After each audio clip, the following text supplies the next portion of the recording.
इस इच्छा को मैंने ज़रूर जाहिर किया है कि सांसद बनने से ज़्यादा महत्वपूर्ण एक मेरे लिए विधायक की भूमिका होगी, जहां अपने राज्य में रहकर ये फैसला आने वाले दिनों में पार्टी को ही लेना, बट मैं पूरी तरीके से एनडीए गठबंधन का अगर आप जिक्र करें तो चेहरा पूरी तरीके से हम लोग का स्पष्ट है। मौजूदा मुख्यमंत्री नीतीश कुमार जी के नेतृत्व में ही एनडीए गठबंधन चुनाव लड़ने जा रहा है। केंद्रीय मंत्री चिराग पासवान का बड़ा बयान सामने आया है। बिहार विधानसभा चुनाव 2025 के पहले चिराग पासवान का ये मास्टर स्ट्रोक कहा जा सकता है। नमस्कार, दर्श न्यूज में आपका स्वागत है।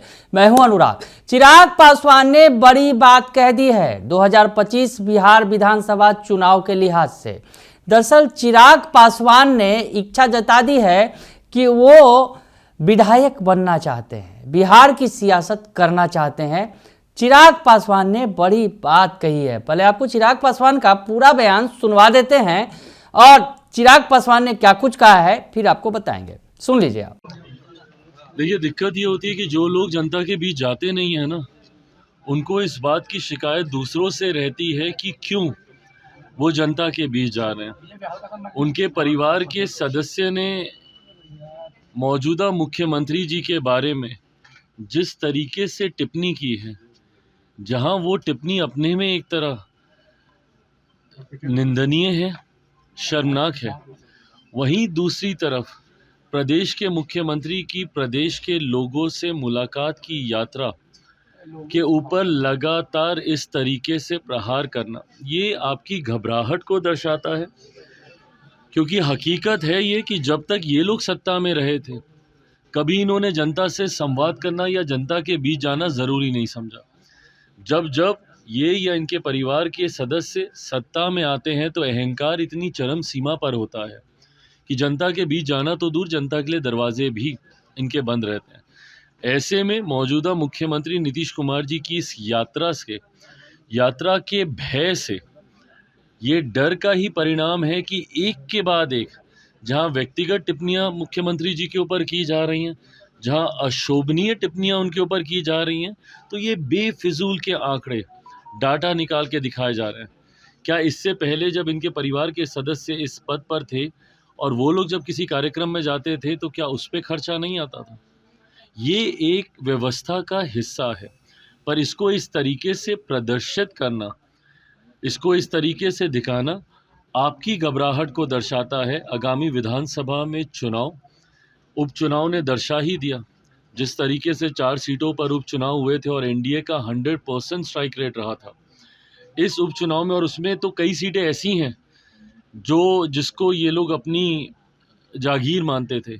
बेलागंज जैसी सीटें ये लोग सोचते थे कि हम लोग कभी इस सीट को हार ही नहीं सकते। जब ऐसी सीटें ये लोग हारे हैं तो इस बात की घबराहट इनके मन में इतनी ज़्यादा है क्योंकि परिणाम इनको अब दिखाई दे रहे हैं।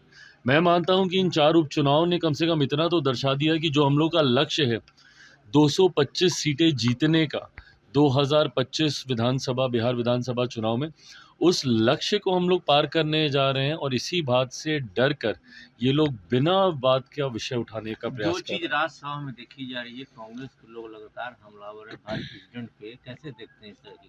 कल भी बहस हो गई है खड़गे जी में। और देखिए, मैं मानता हूं कि इस तरीके से चेयर के ऊपर टिप्पणी करना कतई उचित नहीं है।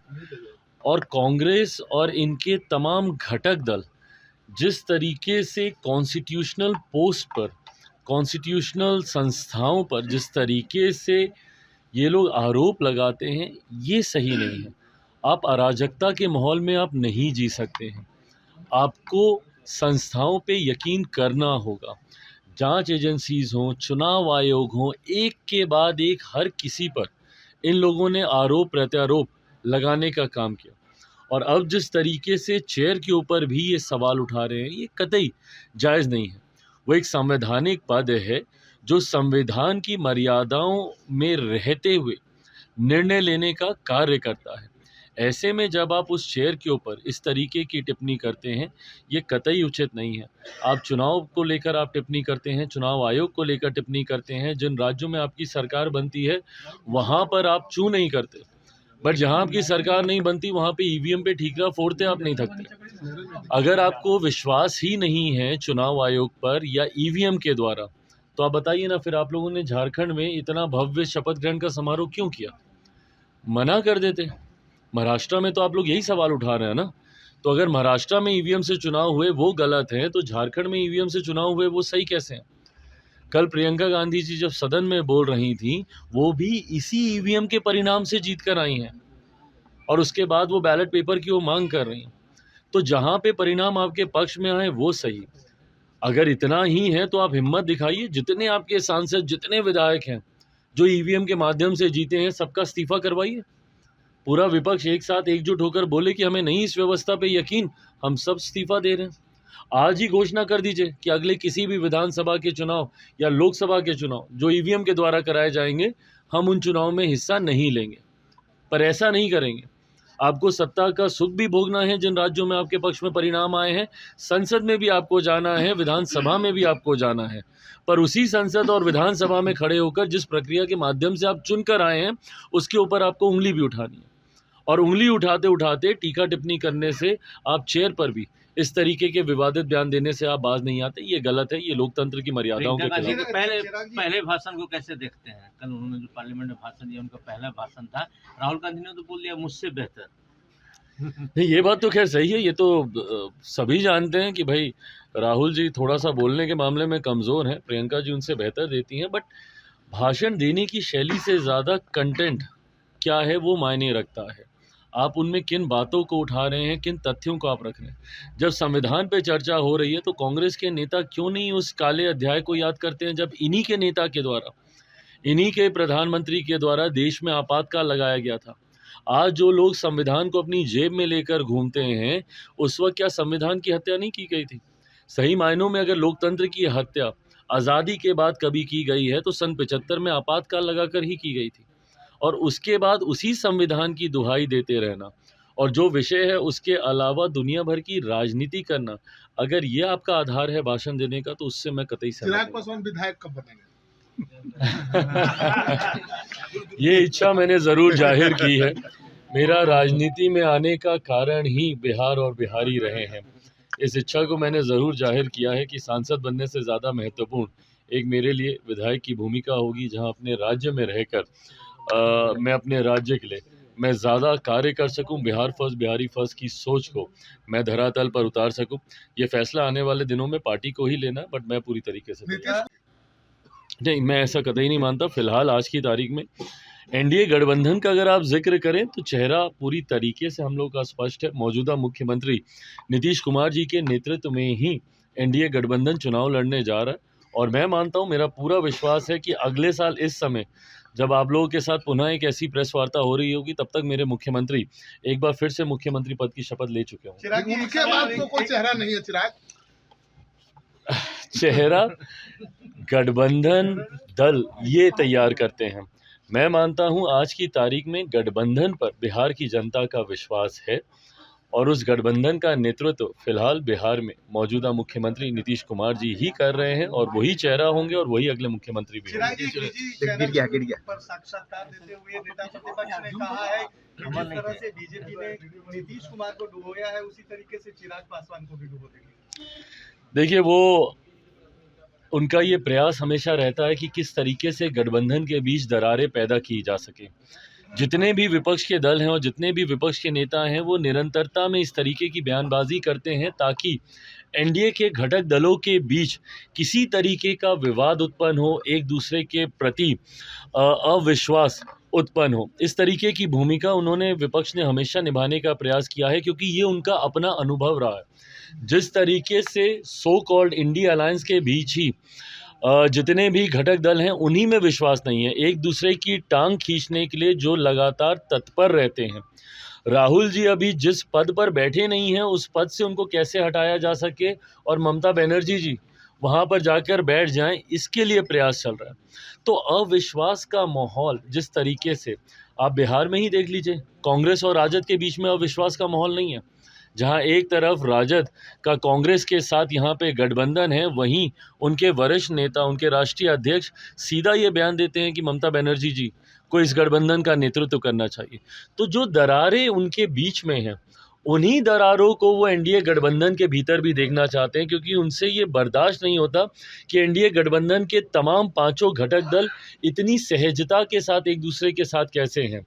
मैं मानता हूं कि अभी कुछ दिन पहले संजय झा जी के यहाँ जो डिनर हुआ है उसको लेकर भी ये व्याकुलता है, क्योंकि ये लोग हमेशा चाहते हैं कि किसी तरीके से हमारे बीच में कोई दरारें पैदा हों।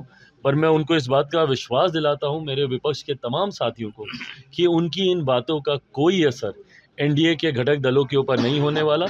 एक साथ एकजुटता के साथ हम लोग चुनावी रण में उतरने जा रहे हैं और इसको जीतने जा रहे हैं। Thank you. तो सुन लिया आपने, चिराग पासवान ने कई मुद्दों पर बातचीत की, लेकिन उन्होंने जो बड़ी बात कह दी कि चिराग पासवान चाहते हैं कि वो विधायक बने, बिहार की सियासत में वो एंट्री मारे। केंद्र में मंत्री हैं और उनके पार्टी का स्ट्राइक रेट यूँ कहें कि 5 सीटें एनडीए में उन्हें दी गई थी और 5 की 5 सीटों पर उन्होंने जीत हासिल कर ली। अब चिराग पासवान की इच्छा है कि बिहार की सियासत में एंट्री मारे। चिराग पासवान ने बड़ी बात कह दी है।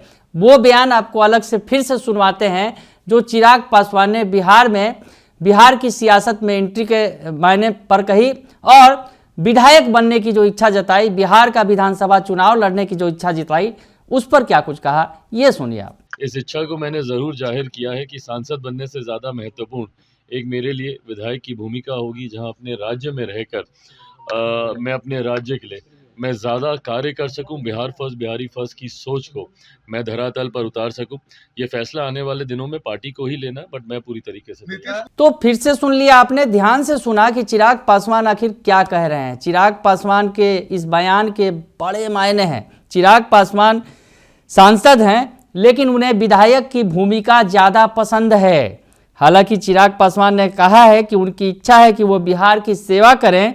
साथ ही उन्होंने कहा कि अगले साल बिहार में होने वाले बिहार विधानसभा चुनाव में एनडीए के मुख्यमंत्री के चेहरे नीतीश कुमार ही होंगे। दरअसल चिराग पासवान से ये सवाल पूछ भी दिया पत्रकारों ने कि जब आप बिहार से चुनाव लड़ेंगे तो क्या आप एनडीए का चेहरा होंगे? तो चिराग पासवान ने हंसते हुए कह दिया कि नहीं, सीएम नीतीश कुमार ही एनडीए का चेहरा होंगे। चिराग पासवान ने अपनी इच्छा जाहिर की है, बड़ी बात कह दी है। बिहार विधानसभा चुनाव 2025 के पहले नहीं, मैं ऐसा कतई नहीं मानता। फिलहाल आज की तारीख में एनडीए गठबंधन का अगर आप जिक्र करें तो चेहरा पूरी तरीके से हम लोग का स्पष्ट है। मौजूदा मुख्यमंत्री नीतीश कुमार जी के नेतृत्व में ही एनडीए गठबंधन चुनाव लड़ने जा रहा है, और मैं मानता हूं, मेरा पूरा विश्वास है कि अगले साल इस समय जब आप लोगों के साथ पुनः एक ऐसी प्रेस वार्ता हो रही होगी, तब तक मेरे मुख्यमंत्री एक बार फिर से मुख्यमंत्री पद की शपथ ले चुके हों। जिस तरह से चिराग पासवान केंद्र में सियासत कर रहे हैं और केंद्र में अगर यूं कहें कि उनका स्ट्राइक रेट 100% है और लगातार चौके छक्के भी लगा रहे हैं, जिस तरह से उनका क्रेज बढ़ा है, और अब वो बिहार में चाहते हैं कि 2025 का विधानसभा चुनाव लड़े। चिराग पासवान ने जो बातचीत के दौरान कहा कि मेरा राजनीति में आने का कारण ही बिहार और बिहारी रहे हैं, इस इच्छा को मैंने जाहिर किया है। सांसद बनने से ज़्यादा महत्वपूर्ण मेरे लिए विधायक की भूमिका होगी, जहां पर अपने राज्य में रहकर मैं अपने राज्य के लिए ज़्यादा कार्य कर सकूं, बिहार फर्स्ट और बिहारी फर्स्ट की सोच को धरातल पर उतार सकूं। यह फैसला आने वाले दिनों में पार्टी को ही लेना है, लेकिन मैं पूरी तरह तैयार हूं। चिराग पासवान ने बड़ी बात कह दी है और कहा है कि मैं पूरी तरह तैयार हूं। सांसद बनने से ज़्यादा उन्हें विधायक बनने में रुचि है, बिहार की सियासत करने में उन्हें ज़्यादा रुचि है, क्योंकि बिहार फर्स्ट बिहारी फर्स्ट का उनका एजेंडा रहा है।